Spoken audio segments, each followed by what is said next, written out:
You were asked for visa when you came to Kenya.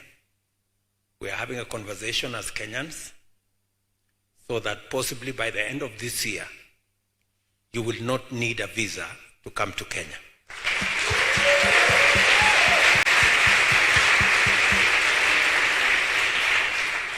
And because it just makes perfect sense that nobody is asked for visa when they are going home.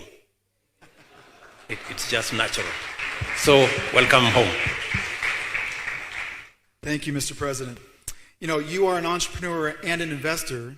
As an investor, it means that you could actually be the first head of state to be a coffin fellow. And then we could get you one of these pairs of socks. Your personal journey has been one taken from a small village to the presidency. How have the experiences that you've seen from that journey influenced you as a president of this nation? I think it's just, it is true that it's been quite a journey, but that also speaks to the opportunities that exist in Kenya.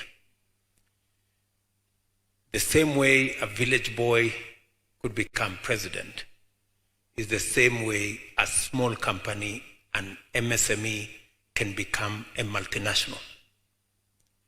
And that's what it is. You know, M-Pesa, for example, is a Kenyan innovation.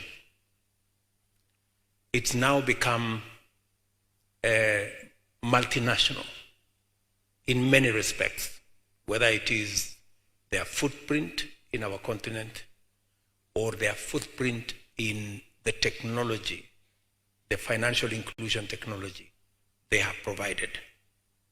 And it speaks to the nature and the orientation of not just the people of Kenya, but Kenya as a country.